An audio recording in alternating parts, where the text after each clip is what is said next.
नमस्कार। SCL news में आपका स्वागत है और मैं हूं जर्नलिस्ट डॉक्टर हरीश चंद्र लखेड़ा। दिल्ली के मुख्यमंत्री अरविंद केजरीवाल को ईडी गिरफ्तार कर चुकी है। वे जेल में हैं और मामला तूल पकड़ता ही जा रहा है। पूरा इंडिया गठबंधन उनके साथ खड़ा है और कहीं भारतीय जनता पार्टी को यह फैसला भारी न पड़ता है, खासतौर पर दिल्ली में।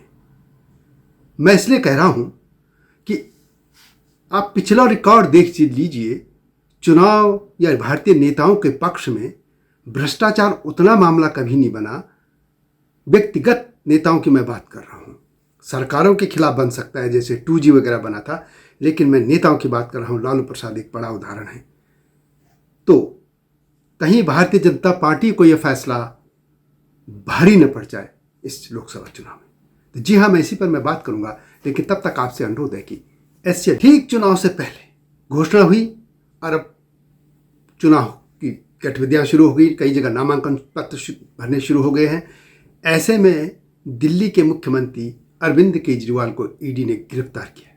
लंबे समय से अटकलें लगाई जा रही कि आज गिरफ्तार होंगे, कल गिरफ्तार होंगे, और तब ये जो पॉलिटिकल सर्कल है दिल्ली में, ये माना जा रहा था कि संभवतः भारतीय जनता पार्टी इन पर हाथ नहीं डालेगी, सिर्फ डराती रहेगी।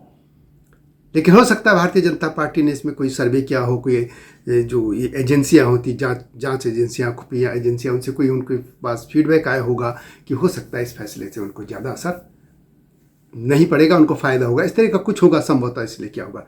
लेकिन यदि हम दिल्ली की बात करें, जिस तरह की से प्रधानमंत्री नरेंद्र मोदी ने पूरे भारत में एक लाभार्थियों का नया वर्ग खड़ा कर दिया है, एक अपना समर्थक वर्ग खड़ा कर दिया है, यूथ में भी, सब कुछ में भी, वैसी दिल्ली में भी अरविंद केजरीवाल एक अपना ग्रुप खड़ा कर चुके हैं।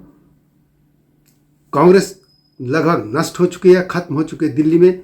थोड़ा बहुत कांग्रेस के जो पुराने लोग हैं वो अलग बात है उनके साथ, लेकिन बड़ी संख्या में हम कहें तो अब कांग्रेस का जो संगठन था या पुराने लोग थे, जो भी कार्यकर्ता थे या जिनके समर्थक लोग थे, वोटर्स थे, वो सब मतदाता सब केजरीवाल के साथ है।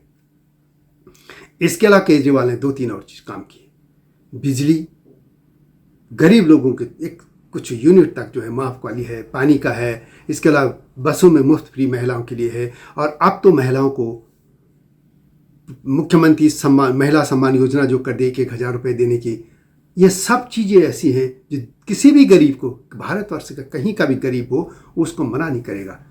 जब इतनी महंगाई हुई है, सब कुछ जीवन संकट में, खासतौर पर कोविड काल में, तो ये एक अच्छा लगा लोगों को, यार कम से कम बिजली का बिल देना नहीं पड़ा, पानी का नहीं देना पड़ा, बसों में मुफ्त हो गया। तो ये बड़ा वर्ग केजरीवाल के साथ है।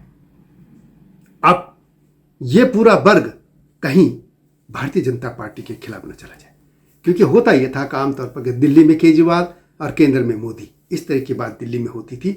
और पिछले जो यदि आप 2 चुनाव देखेंगे तो यही हुआ कि 2014 हो या जो दिल्ली में चुनाव हुए थे 15 में, फिर यहाँ पे 19 और फिर 20 में विधानसभा के चुनाव, अब लोकसभा चुनाव के बाद फिर अगले साल दिल्ली विधानसभा के चुनाव होने हैं। तो होता ये था कि दिल्ली में केजरीवाल को लोग चुन लेते थे और सेंटर के लिए मोदी को। ये जो आकलन मोदी या बीजेपी का भी रहा है कि पिछली बार जो 2019 में इलेक्शन हुए थे, उसमें बीजेपी को इतने वोट मिले जो कि कांग्रेस और आम आदमी पार्टी को मिलाकर हुए थे। लेकिन ये मैं बात कर रहा हूँ लोकसभा चुनाव की, जबकि विधानसभा चुनाव में बहुत बड़ी मेजोरिटी से आम आदमी पार्टी जीती। इस आम आदमी पार्टी के जो सर्वोच्च नेता है वो है अरविंद केजरीवाल, और उन पर ही हाथ डाला गया है। और ऐसे में उनका जो वोटर है दिल्ली में, कहीं वो ऐसा एकजुट ना हो जाए कि वो जो सिंपैथी लेके, फिर ऐसे में बीजेपी के लिए बहुत मुश्किल हो जाएगी। 2 बार से बीजेपी यहाँ पे लगातार 7 की 7 सीटें जीतती रही है, और इस बार पहली बार कांग्रेस और आम आदमी पार्टी एक साथ है। और जहाँ तक भ्रष्टाचार की बात है तो ये ठीक है कि जैसे 2G के मामले में कांग्रेस की सरकार, यूपी की जो सरकार थी, यानी कांग्रेस बुरी तरह हारती चली गई। लेकिन आपको याद रखना होगा लालू प्रसाद यादव बड़ा जेल काट के भी आ गए, लेकिन उनका एक वोट बैंक है जो उनके लिए जान देने को तैयार रहता है। हिमाचल में एक सुखराम होते थे दूरसंचार मंत्री, आपको याद होगा उनका एक बहुत बड़ा स्कैम उस जमाने का आया था, लेकिन हिमाचल में वो लगातार जीत रहे, उन्हें पार्टी बनाई और संभवतः उनका बेटा बीजेपी या बी में आ गया है संभवतः, या कभी कांग्रेस बीजेपी करते रहे हो। लेकिन वहाँ पर कहा जाता था कि यदि उन्होंने घोटाला भी किया तो मैदानों में तो किया, पहाड़ में तो उन्होंने घर घर टेलीफोन की लाइनें घर घर बिछा दी थी। तो ये उनकी इमेज थी। और भी बहुत से नेता है, जयललिता थी, जयललिता को लेकर तो कितनी सैंडल और क्या क्या दिखाए गए थे, लेकिन जयललिता फिर भी मुख्यमंत्री लगातार बनती रही, कभी कुछ नहीं हो पाया उनका। मायावती को लेकर भी कितने आरोप लगे थे, लेकिन मायावती फिर मुख्यमंत्री बनी थी उस आरोप के बाद। और भी बहुत से नेता हैं भारत में जिन पे इस तरीके के आरोप लगते रहे, लेकिन उनका जो अपना एक वोट बैंक है, उनका एक समर्थक वर्ग है, वो उनको नकारता रहता है। ये भारत की अद्भुत बात है कि लोग भ्रष्टाचार को इस तरीके से नहीं लेते कि जैसे इस बार भारतीय जनता पार्टी मान के चल रही है कि एक तो अरविंद केजरीवाल यदि जेल चले जाते हैं, उनका सोचना था, अब तो चले ही गए, तो उनका जो मुख्य चुनाव प्रचारक है, कंपेनर है, जो लीड करेगा इस युद्ध को, यानी जो चुनावी जंगल को, युद्ध को, चुनावी युद्ध को, वही आउट हो जाएगा तो पार्टी कमजोर हो जाएगी। दूसरा यह था कि पार्टी की इमेज खराब हो जाएगी कि ये तो भ्रष्टाचार के लड़ने के लिए आए थे, अब भ्रष्टाचार ही करने लगे। क्योंकि अभी अदालत ने यह भी मान के चलना पड़ेगा कि अदालत ने कोई किसी को सजा नहीं दी है। ये ठीक है, अरविंद केजरीवाल हो, मनीष सिसोदिया हो, सांसद संजय सिंह हो, जेल में है, लेकिन अभी किसी भी अदालत से इनको सजा नहीं हुई है, इसलिए हम उनको आरोपी ही कह सकते हैं, भी दोषी नहीं। और ऐसे में जिस तरह के पूरे भारत में ईडी की बड़ी बड़ी ये छापेमारी देश हो रहा है, उसमें एक संदेह तो जाता ही है कि, और ऐसे में बात संदेह में तो आती है क्योंकि महाराष्ट्र के जो उप मुख्यमंत्री है, जो शरद पवार के भतीजे हैं, एनसीपी तोड़ के आए हैं, वो पर भी तो आरोप लगे थे, लेकिन भारतीय जनता पार्टी के साथ मिलकर सरकार बनाने के बाद वो इन आरोपों से फिलहाल वो चीज़ें आरोप मुक्त हो गए।